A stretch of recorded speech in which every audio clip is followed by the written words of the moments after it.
Welcome to the Strength Athlete Podcast, episode number 25. I am really excited to roll with this one. This is going to be the first of a series involving all of us strength athlete coaches. We are calling it the Coach's Corner. So this is episode one of that series, and we are going to be discussing what I think is a very interesting topic. You know, are we individual snowflakes? Does our training need to vary from person to person? Does our clients' training need to vary from person to person? Do you need to put more thought into what you are doing with your clients or for your own training? But before we proceed, I just want to introduce everybody who's on the podcast with me. We have the TSA coaches, Bryce Lewis, Chris Aydin, Eric Bodhorn, and Joe Stanek. Hey, what's going on, guys? What do you guys want to say? Hello. Hey, y'all. So before we get too far ahead, I do want to give a shout out to the sponsor of the Strength Athlete Podcast. That is going to be SBD USA. We used to have a sweet URL on their website, but apparently it was getting too much traffic. So you guys are awesome. But now we do still have the coupon code. The coupon code is going to be in all capitals with no spaces, SBDTSA. That will give you free shipping on an order of any size. That can be 1 item, that can be 10 items. It's a good opportunity to save some money from SBD USA. They're great people. They have literally made it possible for us to put this podcast on the air, so we would appreciate you supporting them. Secondary request, if you are a longtime listener or a new listener and you are enjoying this episode, please do us a favor. Go into iTunes, either on your phone or computer. Leave us a 5-star review. The further we appear up in the rankings, the better we can have viewership for our show, and the more opportunities we have to make episodes and to bring on cool guests and to do cool things. It has been a little bit of time since we have been consistent with our podcasting, but we are going to do our best to remedy that. So let's just open it up with kind of a tabled conversation here. What do you guys think? Are we individual snowflakes? Do we have differences that are worth addressing when it comes to training? What's your opinion, guys? I absolutely do. So the question that we're considering is essentially based on athletes being somewhat similar in training maxes or level of training experience or something like that. Can we have those people train the same and expect similar rates of progress? Or if not, why not? Or and I'm not really speaking here so much from a research standpoint. I'm speaking to 4 other coaches who have worked with athletes for years and years, who have a lot of experience in the trenches and who have kind of handled this working one-on-one with athletes. So how do we navigate this in real time with real athletes, trying to get them their best rates of progress? So I know you guys all kind of have individual experiences working with athletes. Can you come up with an experience that maybe you had similar athletes and had to train them in entirely different ways? I can think of a few athletes off the top of my head where, so while they might be similar strength levels and skill levels, and those are important pieces of the puzzle, you also have to factor in variables that are outside the gym. So one of them was a doctor that worked variable shifts. So he would go from mornings to afternoons to evenings or even overnights. And his sleep would suffer, his meal timing would suffer. And we had to approach volume a little bit differently than someone that I would consider at a very similar strength and skill level, where they're a student, they have all the time in the day to literally go to class, study, and train. And I can throw anything and everything at them. So there's a lot of variables that need to be considered. So I absolutely think that we are snowflakes to a certain extent. Completely individual snowflakes, I might disagree there, but there is some variation amongst snowflakes that is occurring. Joe, go ahead.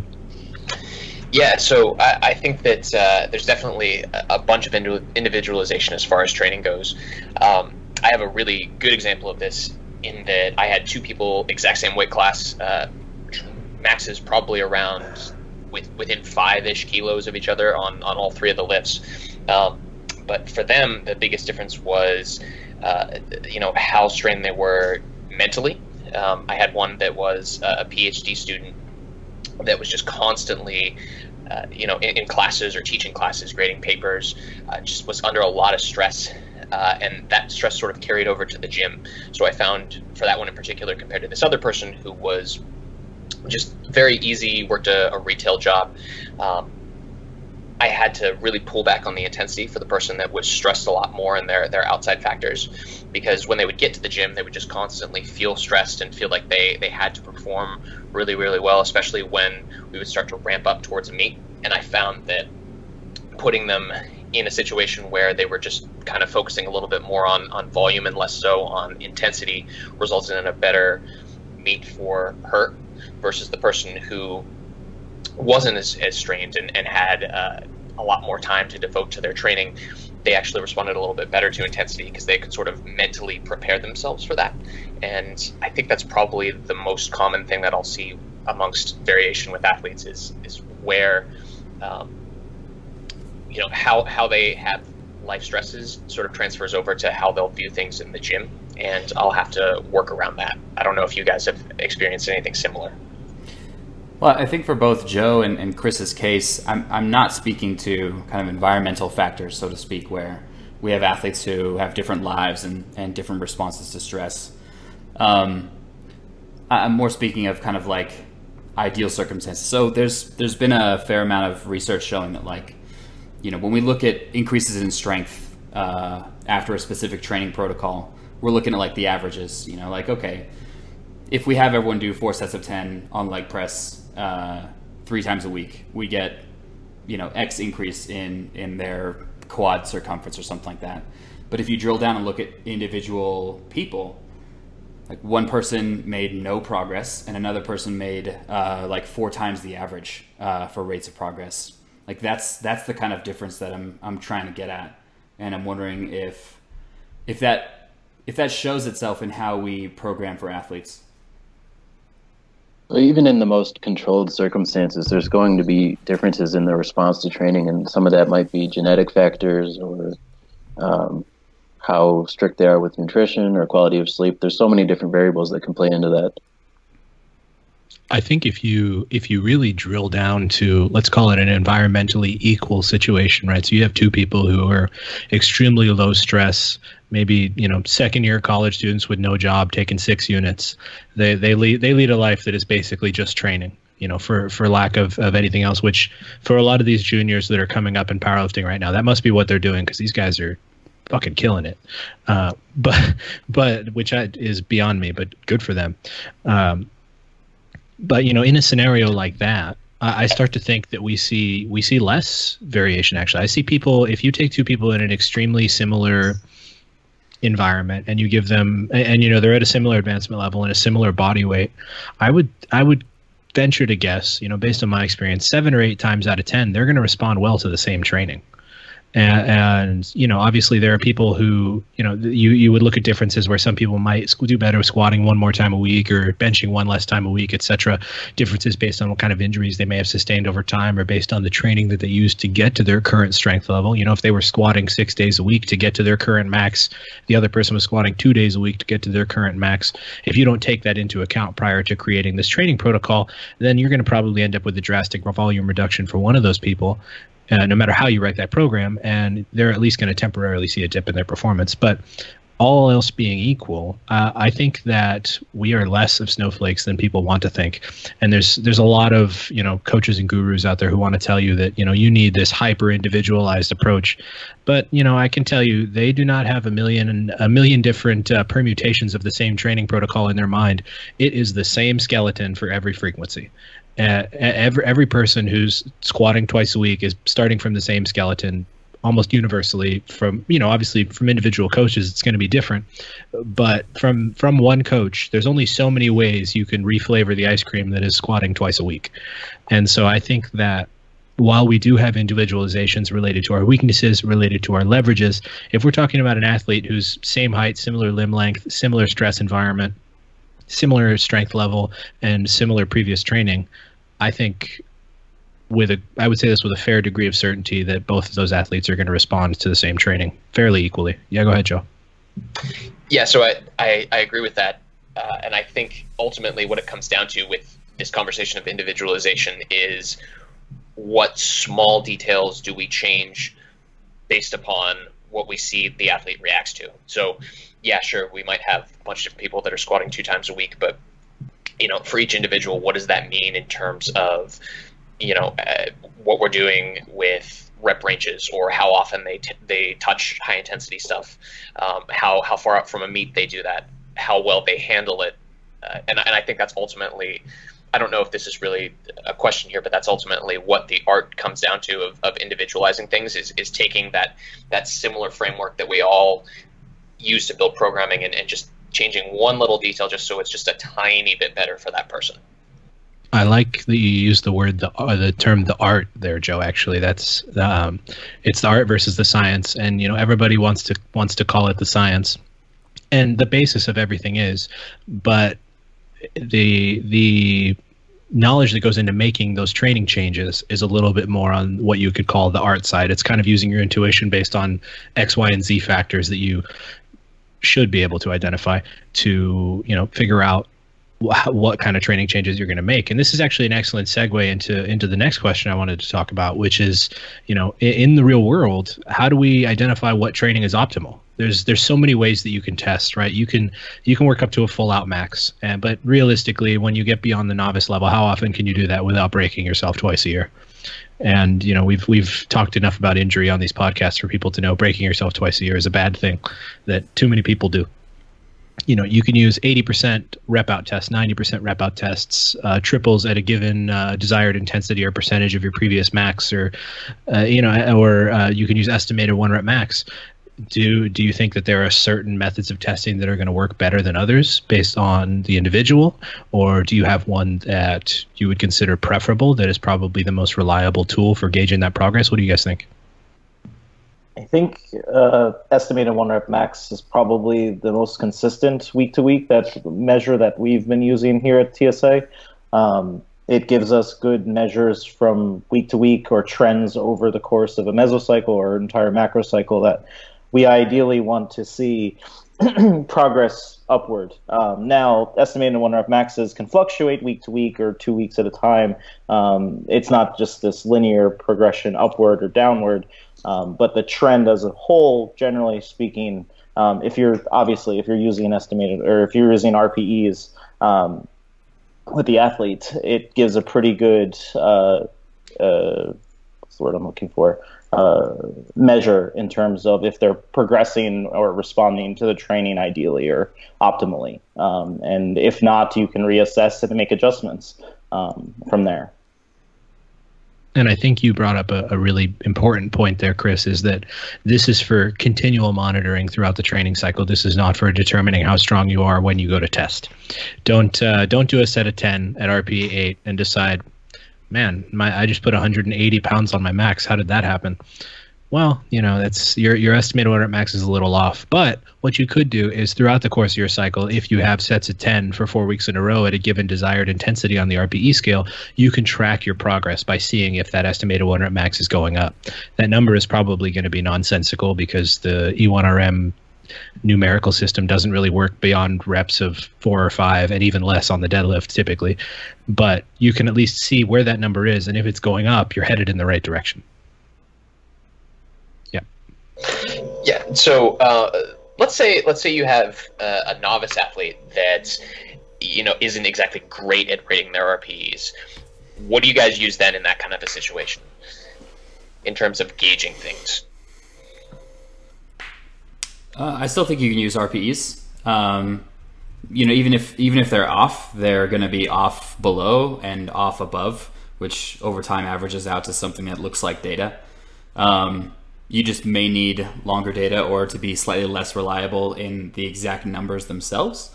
But the pattern is still going to emerge, I think. But one thing I wanted to mention is that as far as estimated 1 rep maxes are concerned, I think you need a training approach with some degree of autoregulation to even use those. So my training, for instance, is, I've got fixed numbers for just about all of my training. And I have last set RPEs because you just rate how hard a specific set was. But I'm not being asked to push myself above and beyond in the standard course of training, if that makes sense. So do you guys do that, or does using estimated 1 rep maxes necessitate having autoregulation in training? I actually think that you can use E1RM regardless because, just because you have a fixed load on a given rep range, which, if you're utilizing RPE, it's not really guesswork anyway. It's really only estimation in the first week, and then you plan for your loads based on the previous week for the remainder of any cycle. And even in the first week, you're referring to previous performances. But if you have a fixed load, so 3 sets of 10 at 67%, right? That's a moderately challenging set. You're going to have some RPE associated with all three of those sets, right? Let's say it's going to be 7.5, 8, and 8.5. Or, if for those of you listening who aren't familiar with RPE, that means roughly 2, possibly 3 reps in the tank, 2 in the tank, and then 1, possibly 2 reps in the tank, respectively for the 3 sets in a row. So each of those sets will have an estimated 1 rep max associated with it. The next week, you will do those same 3 sets with 5 or 10 pounds added to them. Each of them will have an RPE associated with them as well. And each of those sets will have an estimated 1 rep max associated with it the following week. So you can compare your best estimated 1 rep max week over week, regardless of whether you're utilizing RPE to determine your training loads, so long as you're making a conscious effort using RPE or RAR and just using a notated system to figure out, okay, where is the top end of my performance today, approximately? And if the top end of your performance next week is higher than it was today, and so on the following week, and so on the following week, you're probably doing something right. Let me pause you there and launch into another question, because what we really want to get is, in the real world, how do we figure this stuff out? So I'm doing sets of 10, and I'm doing this for a few weeks, and my estimated 1 rep maxes are going up. As an athlete or as a coach looking at this, what am I telling myself? Am I telling myself that sets of 10 are working for this athlete? Am I telling myself that this entire approach is working for this athlete? So what's the data that I get out of this? I really like this question. No, nobody going to jump in? Okay. This is a question that I wish Eric Helms was on this podcast so he could say it depends. But it really does depend. It also depends on how the cycle is built. If you're squatting once a week and you're doing sets of 10 one time per week, and your E1RM is going up aggressively and faster than it ever has before, you could make a case that sets of 10 are your silver bullet. That's the thing that you need. But the silver bullet, that's the right expression, right? Or is it magic bullet? I don't know. But anyway, magic bullet. Okay, whatever. Silver bullet is beer. But we got beer on the brain. Everybody wants to find kind of their magic bullet, right? But if that's all you're doing and it's in absence of any other changes, then you could probably make an argument for that. But if you are using a daily undulating approach and you're squatting 4 days a week, and 10s are 1/4 of what you're doing each week, and you're doing a substantial amount of volume, and maybe your frequency went up, then you have to examine all the other variables and how they fit into the context of your training as a whole.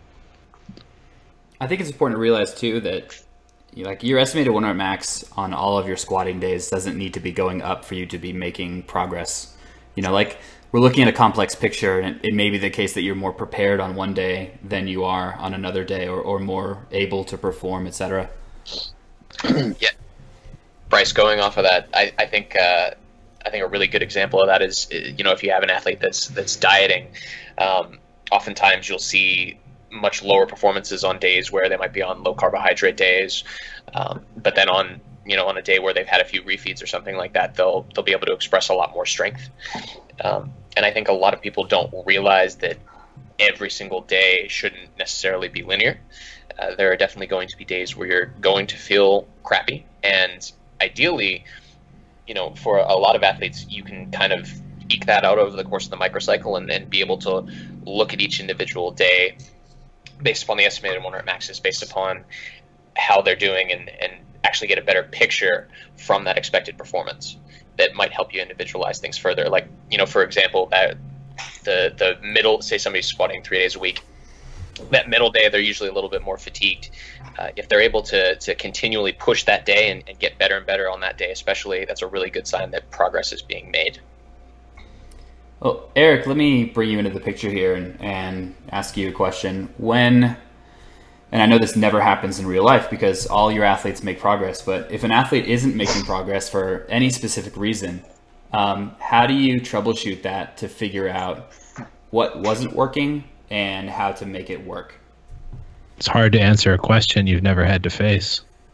That's true. I was actually going to add another question onto what we were talking about there too, but essentially when we're setting up training for somebody, we're putting together the best guess to what we think is going to work for them at that time based on what they've done previously and the information that we have available. So even if it's somebody that we've been working with for years and years, we can refer back to old training cycles that might have worked well, or exercise selection, different things like that. But what training metrics can we really fall back on and use as a quantifiable way of figuring out, how to push progress forward? We can look back and see that this training cycle with this tonnage was really successful, but that doesn't tell us what amount we need to give them, what kind of workload we need to give them to continue making improvements. Yeah, that's true, because feasibly, at least, you're going to have to do more than you did in the past to continue to make progress. But like usually that more than you've done in the past comes in the form of new loads, because you're stronger, so you're handling heavier loads at the same RPE than you were in the past. Let me. Go for it. I was just going to throw out a fun hypothetical here, and this is something I use actually in a lot of athlete responses, typically with people who are squatting 3 days a week. Let's just pick a random layout that I would use. With something like a pause squat on day 1, a high bar squat on day 2, and a competition squat on day 3. And so, everybody's goal is every time they go in the gym, on every variation they do, they want to use more weight than they used last time, right? Every single lift, every single day, in perpetuity. That's everybody's goal. Number one, never going to happen. So, if that's in your mind, and if you're still able to do that, bless you. You are a rare and non-snowflake. But the point is, there is a scenario where you can make a strong argument that you could make 2 of those days completely static. You could use the same sets, the same reps, the same load for an entire training cycle. And so long as one of those days, the overall volume is increasing and your E1RM is going up, you can still make a case for making progress in that training cycle. Because your overall volume is going up, because you are using what's the word that I want? A progression built into your cycle. Progressive overload is what I was looking for there. Because you have progressive overload built into your cycle, and if you zoom out and kind of look at the week from a blurry view, if you just looked at total volume, it's going up. It doesn't necessarily matter how it's kind of spread throughout the week, so long as your performance is increasing in one space there. Or you could even see the RPEs probably going down on the other days because they're going to get easier as you go through the cycle and adapt to that particular stimulus. But you could leave those 2 other days completely static, or you could leave one of those 3 days completely static. The idea being that they are just there to contribute volume and to contribute practice. So it's kind of a good thought experiment, in my opinion, because a lot of people get discouraged when things like their middle day of the week squatting just feels shitty, right? They go in and you program them an RPE 6 top set on their middle day of the week, and they go in and hit it, and they're like, oh my God, this is worse than any other set ever. And it's like, well, you'll come back and PR on Friday, and invariably they almost always do. Or I wouldn't say always, but their performance goes up as expected later in the week. So it's just something that I thought was interesting to think about, that you don't have to expect improvement on every lift every day that you're hitting it. That would be great, and having that mentality and taking that approach into training of pushing for that is awesome. But you need to kind of maintain context and maintain perspective that in reality, that's not sustainable. So kind of pick and choose your battles when it comes to where you want to try to work your hardest in training, because if you tire yourself out on the day that's intended to be easy, the day where you're supposed to be training harder and the day where you're supposed to be performing, you're going to underperform. And it turns into this kind of vicious cycle of, I'm depressed because I'm fat, and I eat because I'm depressed, and I'm fat because I eat, right? And so it becomes this whole circle, kind of like, what was that? Was that Mike Myers and Austin Powers, I think, playing Fat Bastard? But and we want to avoid that from a training standpoint. You don't want to be upset because you're not making progress, and pushing harder because you're upset about not making progress, and not making progress because you're pushing too hard. So I think it's just an important thing to keep in mind. So harkening back to what Bryce asked Eric, then let's say somebody just really isn't making performance gains at all. What as coaches do we do to further individualize somebody's approach, and what do you guys usually go to in terms of changing things? What do you look for in an athlete, and what do you pick in terms of changing an approach if they aren't making progress? What do you guys look for when you make that change? I'll take a first stab at that. normally I'll try a pretty standard approach with best evidence of what I think might do well for an athlete. If that's not working, I'll kind of tick off the low-hanging fruit and see, was it the result of sleep, nutrition, stress, kind of base environmental factors. And if it's not that, when I go to program, I'll try one or two things that look radically different from what they're used to. I may try a dramatically different movement than they're used to, and this is kind of informed on the athlete's feedback and what they're telling me about what they're experiencing, my own coach observations of what their training looks like and how they're responding to it.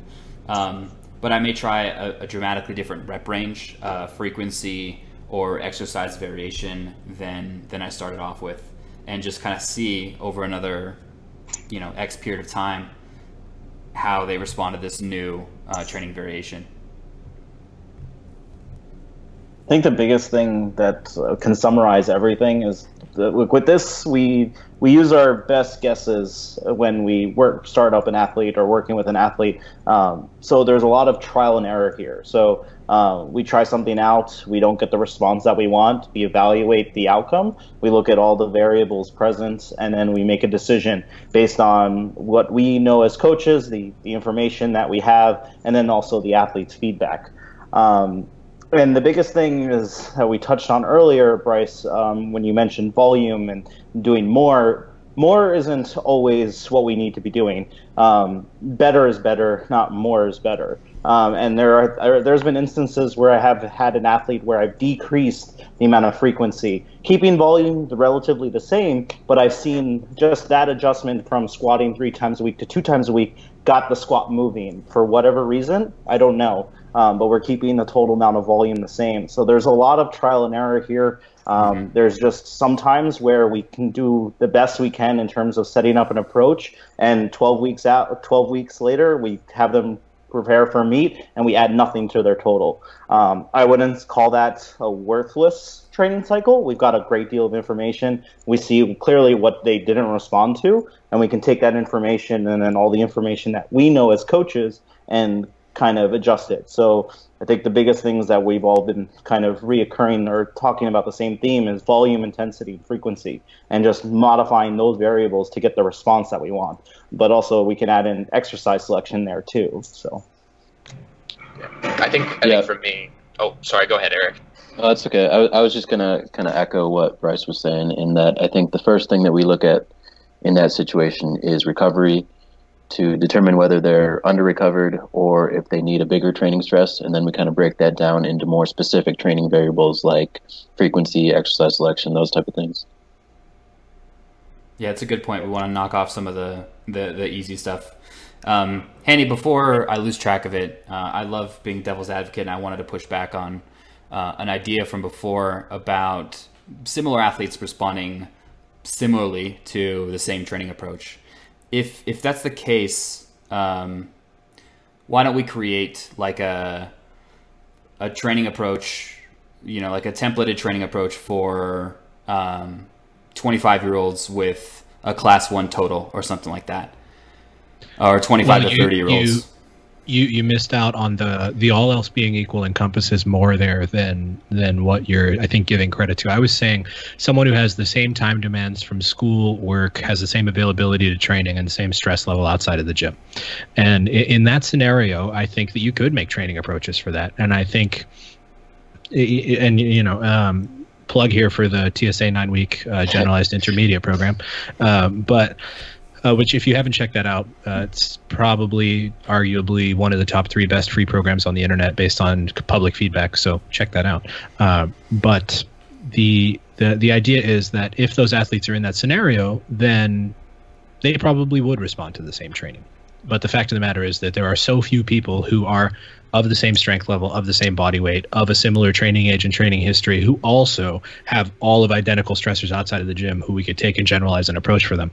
But, painting with broad brushstrokes, you can almost, in most cases, save for the extremes, right? Save for the person like someone like Ben Rice, for example, who has nothing to do outside of training but recover. Let's not say nothing, but he is very dedicated to his training.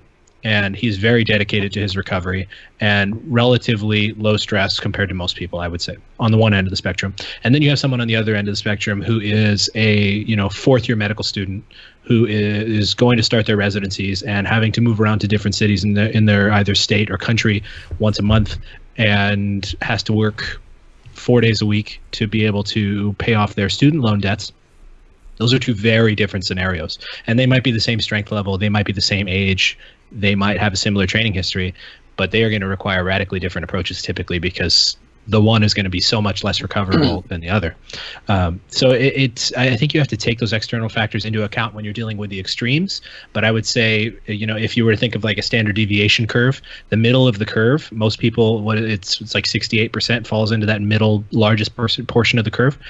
That portion is going to encompass most people who fall into, let's call, the normal range of stressors, people who work 40 hours a week, people who maybe have 1.6 children or whatever it is, and the averages. Those people you can kind of paint with a broad brush stroke and generalize a program for those type of people. Just to branch off of that, I wanted to ask kind of a big picture question to you guys.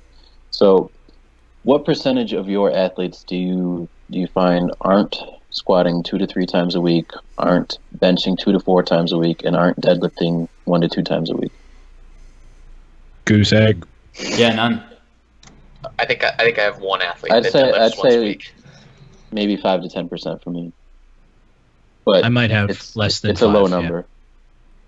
Yeah, less than 5 for sure. And I mean, that's, and even then, most people are starting on similar frequencies unless they're coming from something on one of the extremes, or unless they are one of those extreme cases like highly recoverable, highly unrecoverable. Like I said, most people are starting from the same. I don't want to call it a template, but when I write it down out of my head, it's always on a blank canvas, so to speak. But what comes out, the base layer, it's quite similar, regardless. Some exercise selections are decided for weaknesses if there are glaring weaknesses, but if you're a normal athlete with normal leverages who has the standard raw lifter weaknesses, I'll call them, your program's going to look pretty similar to the other guy who's kind of like you and has similar lifts. Yeah, and that's all I was trying to illustrate with that, was the skeleton of a training plan is generally going to be pretty similar. Yeah, I think frequency and days per week fall into pretty predictable ranges, and then the things that differ are things like training volume, intensity, exercise selection are kind of our big things as coaches that we take a look at modifying. And I think something that I've been hearing a lot that I don't know if we've really established as a huge pillar, but I think one of the things that it really comes down to with individualization is just athlete recoverability and an actual response to the training that we give them. I mean, if somebody just can't recover from as high of intensity, that's something that we're going to decrease over time. We're going to make sure they're touching less total average intensity. Recoverability is probably one of the biggest things that dictates individualization. I have a question. Yes, Bryce. Based on what Joe was saying and based on what Hani said before, so we've got this background environmental picture that determines how fast or slow you are to be able to recover. That includes sleep, stress, nutrition, things like that. Genetics. So you go genetics. Yep. You go and you modify training. Is it the case that when we're thinking about an athlete, that it takes them a certain amount of training volume to make progress, and either they can hit that training volume or not, based on their combined stressors and training approach? Or can we get away with less? And if we can get away with less, why don't we get away with less generally? So is it a pass-fail kind of thing, or how variable is that? Am I explaining myself? There's a whole cult of starting strength coaches who would love to tell you that you can get away with 3x5 on squat. What is it, 3 times a week for an athlete of any level? No, I don't know if that's the general application of it. That's just the actual starting strength program. But that's an interesting question. But this is one of those things where if you made a training program static, let's say you gave someone the exact same training protocol with the exact same numbers and ran it back to back, but they actively invested more in their recovery outside of the gym the second time through, running the exact same numbers, right? Using the same training maxes and everything. but let's say that they slept an average of 7.5 hours more per week for the entirety of the second training cycle, and maybe they ate an additional 300 calories a day for the entirety of the second training cycle. I would bet money that they would have made more progress on the second one than the first. Right. So my question then was, like, for an athlete in their present state, excluding stress, like, is it just the case that this athlete needs 40,000 pounds of volume, and either they can meet that amount or not to make progress? So let me just make sure I'm getting the question right. Is there a minimum or a maximum threshold in order to see progress? Is that what we're getting at, Bryce? Is there a minimum for a specific athlete and their current strength levels to see progress? I definitely think that there has to be some sort of minimum to reach it. Now, how do we find that minimum? It's, again, trial and error. But I mean, a lot of the times, and I'm only going to speak for myself, but I'm assuming you guys are very similar. When you start up with a new athlete, you're not throwing them on a very high volume, high frequency approach right off the start. And you're starting to assess variables from the get-go. You take their training background into certain context there, Hani. But the biggest thing is that generally over the course of a training cycle, we generally increase volume, intensity, frequency, and kind of get an idea from there of what the athlete's responding to. Now, if I'm getting someone in the first couple of weeks of training and seeing great progress, I'm not going to increase their volume dramatically because I'm seeing great results and stuff like that. So in the context of all things considered, I think, yes, there is a minimum effective dose, I guess we could say. What that minimum is, I don't think we can ever quantify specifically.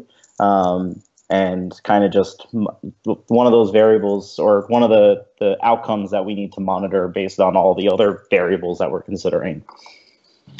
I also think that minimum definitely shifts depending on what is going on with the athlete. Like Hani kind of got at it with, if you slept more, if you ate more, you're probably going to be able to handle a little bit more. And I think it's the exact opposite for a lot of people. Oftentimes, like, I've got a couple of athletes, both of them actually, who just started going back to university. Their stress is infinitely higher. We've had to adjust training down a little bit because they're just not able to recover as well. So I think that it's definitely, again, like we hearkened on a little bit more of an art when it comes to finding that sweet spot. And it's just about looking at the different results that come from the training that you give them and making changes based on that. I think the majority of what we do as coaches, and the majority of, let's call it, modern American programming, is not going to be below the minimum effective dose threshold. With high frequency training being in vogue right now, very few people are below that threshold. I would say more people there are probably more people training above their MRV than there are people training below their, minimum effective dose, MED. Is that a thing? There are probably more people training above MRV than below MED. And I would not be surprised to find out that was the case. There's just so little popularity for that style of training, and I think most cases that number, minimum effective dose number, is going to be way lower than what people think. It's going to be, maybe 30 to 50 reps of squats total a week with, some sort of relative intensity that makes sense for whatever given rep range you choose. And your rate of progress is going to be 5 pounds added to your lift every 6 months. And it's just going to be absolutely mind-numbingly boring. But you could do that if you wanted. But the fact of the matter is nobody wants to make progress at that rate. And, stupid me in the background is like, but sustainability. But, at a certain point, you have to toe the line of, there is associated injury risk regardless of how much or how little you're doing. There is a range in which you can consider that acceptable injury risk, and a range at which you can mitigate the majority of it, right? You can say that 90% of what you're doing is probably not going to hurt you. And the closer you get to that MRV line or above it, the higher that risk goes, and it starts to become an exponential growth as opposed to maybe a linear growth. So it's a thing where there is a minimum effective dose. Yes, we need athletes to be above it, but I would say almost never do we accidentally land an athlete below it. Are there times where adding more volume makes athletes make progress faster? almost universally, almost everybody, if you go and you add a set to all of your days, you're going to make progress faster. Unless you're already under recovering. If you wake up every day and you aren't sore and your joints don't hurt and you don't lead a super high stress job and you're not sleeping 4.5 hours a night, you can probably add more volume and you can probably speed up your rate of progress. But I'll say that with an asterisk, because the fact of the matter is, number one, if you're not ready for that, you're going to get hurt. Period. If you add another day of frequency and you're not used to, or if you go from 1 to 3 times per week on a lift and you don't give yourself an opportunity to adapt by making those additional 2 instances very easy, you're probably going to get hurt. Or if you start to build up fatigue and start to have achy joints and your muscles stay sore for 7 or 8 days at a time, you're probably going to get hurt. There's a lot of ways that doing this arbitrarily without actually thinking it through and seeing how it fits into the puzzle of what you're trying to do can result in a let's call it a negative adaptation. And we want to focus on how we can make progress at a desirable rate in a desirable fashion. So I think that's something to consider. But to go back to the original question, I don't think we're almost ever going to write a program that's below a minimum effective dose. Eric, you were ready. Oh. Yeah, I think the takeaway there is that there can be a pretty broad range between the minimum effective and maximum recoverable volume. And you probably don't want to be too close to either end of that. You probably want to try to fall somewhere in the middle so you have a good mix of sustainability, but also doing enough to continue making reasonable progress. Yeah, this is essentially one of the questions I had written down for today, is like, how variable can training be? Like, how different can 2 approaches be and still, given to the same athlete, have them show progress? Like, I just finished up writing and looking at a Sheiko approach for Kaizen, and like the level of training exercise variation is off the charts. It's really, really high. The level of intensity is really low, primarily. And I'm looking at this and I'm thinking, this is pretty different to what I would write for a lot of athletes in a few of the details. Like the frequency is about the same, the number of days per week is about the same, but in the details, things look pretty darn different. And yet, looking at it, yeah, I mean, it's gonna have an athlete make progress, some intermediate athletes. So how variable can things be and still be able to show progress? I think it depends on the advancement level of the lifter. I think you start to become more individual as you become more advanced, right? But even then, you're talking on the extremes, right? But I would say for your standard intermediate lifter, with you just don't need to be as different as most people would account for. And even then, if you're making a little more progress, how do you know that you're using the best approach, right? You'll never know what you don't know, to quote what you have written down here, Bryce. You just don't know what you don't know, and you have to be satisfied with the fact that you are making progress. And if you can continue to make progress, that should be extremely satisfying. So many people just burn out of powerlifting because of injury or get held back because of it. I can raise my hand 10 individual times to identify things that have been fun barriers for me on that front. And if you can just find a way to train and make progress at a good rate and stay healthy, that is the best alternative. Mm-hmm. Mm-hmm. So yeah, go ahead, Chris. So we've kind of hammered volume pretty significantly.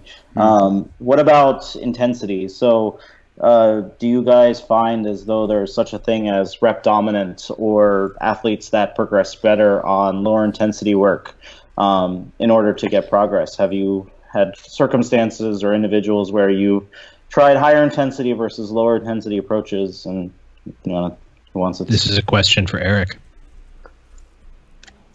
Let's hear it, Max, man. No, I think that's a situation where if it's somebody who just soaks up training volume and you have to get a lot of total work done, you don't want too much of that to be high intensity because you're potentially putting them more at risk for injury. So that's where some of those more sub-maximal or moderate intensity type of workload comes in, because you can still accumulate a lot of volume and a lot of quality reps, but not push them to the point of high RPs constantly. In my experience working with athletes, I'd say I have kind of a 10% window that I function in. So 3 sets of 6 is something that 75% is kind of like a middle of the road for me. I have some athletes where 70% ends up being a pretty similar last set RPE, and some athletes where 80% ends up being a pretty similar last set RPE. And once you realize that, you just kind of know to make this mental shift of either, up 2 to 5% or down 2 to 5% across the board, and you end up with a happier athlete and more progress overall. But it's not like a crazy large difference.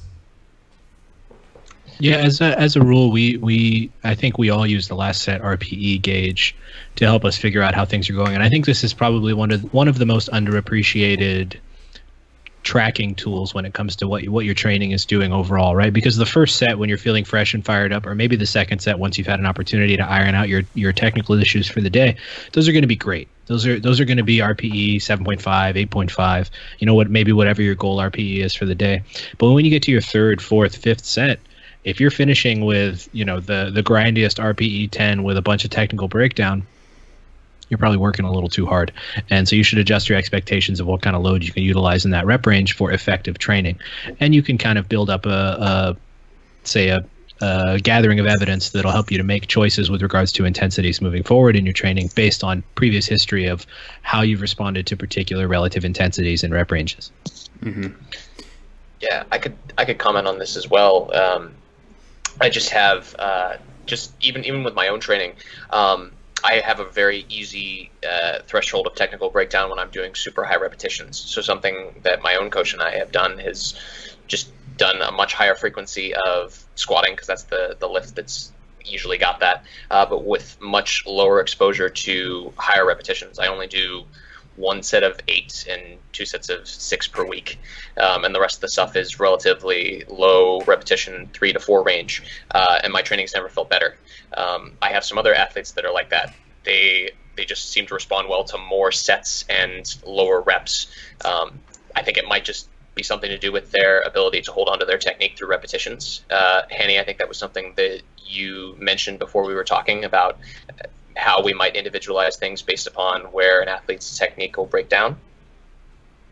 I was talking more specifically about classifying lifters as beginners or intermediate or advanced based on the threshold at which their technique starts to break down.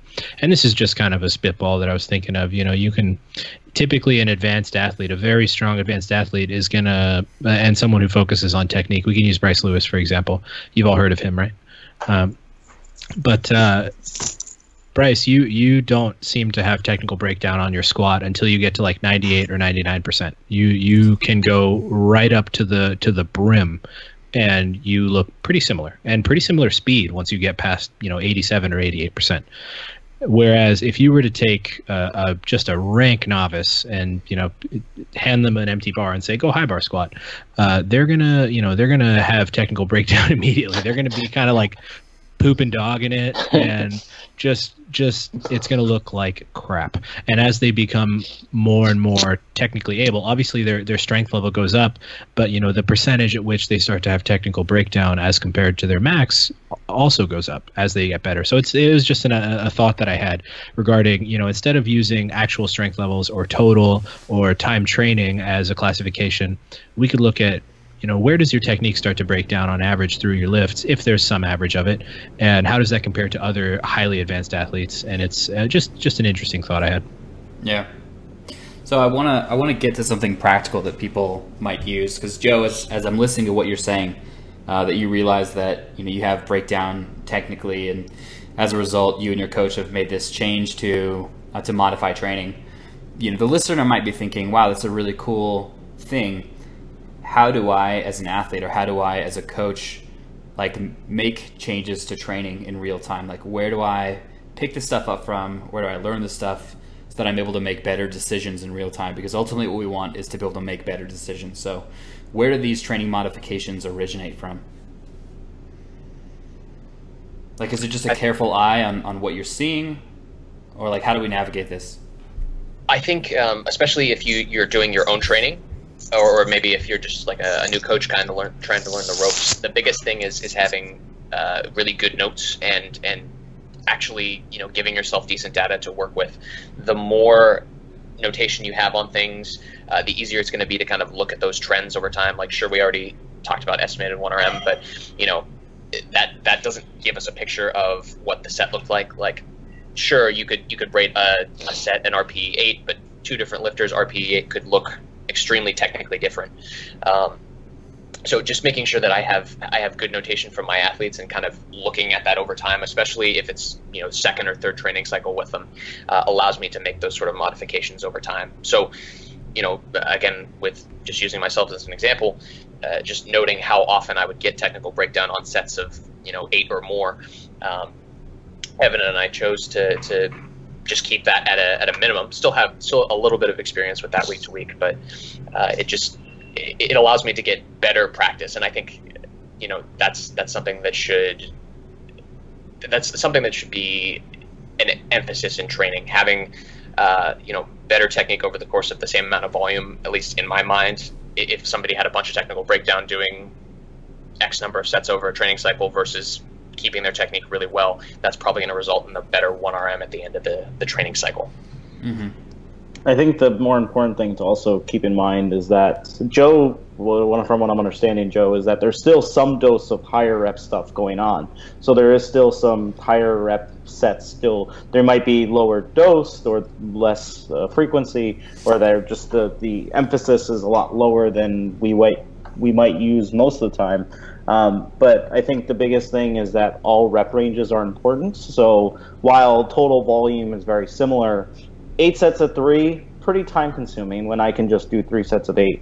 And so it's more one of those, another variable that we as coaches or you as an individual just need to keep an eye out for. So if you're programming yourself higher rep stuff and after rep 3, there's just complete form breakdown, you might want to pull down the reps a little bit. You may want to just focus on your technique, try to maintain position, try to reset positioning between reps. Little things like that can improve it. So it's just another piece of information that we add to the puzzle. I think harkening back to Bryce's question though, like in terms of making changes in real time, it's all about just like what we've been talking about the whole podcast, just kind of picking something, trying it out, getting really good data on that and saying, okay, this worked really, really well. Let's stick with this kind of a thing. Let's change this variable, see what happens. It's really just all about trial and error at the end of the day, and just making informed choices based upon what you've already done. Mm-hmm. You really like the word hearkening, Joe. It happens to be my word of the day today. So I still think there are like those individual differences that make one athlete relatively dramatically different from others. Like I remember seeing a study where, they have people train, I don't know, I think everyone did a 30% 1RM test and an 80% 1RM test. And then based on how well you did compared to the average on each of those tests, you were either placed into a high intensity group or a low intensity group and then trained like that. And then they had a quarter of the people in the opposite group and as a result did worse. So like maybe there is some type of difference as a result of maybe muscle composition or muscle fiber type or something like that may actually play itself out in real time.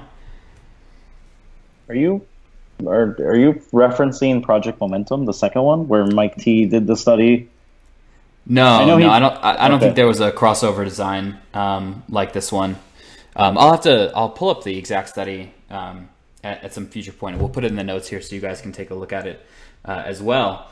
But if something like that is true, can we get to better training faster with some type of tests like this?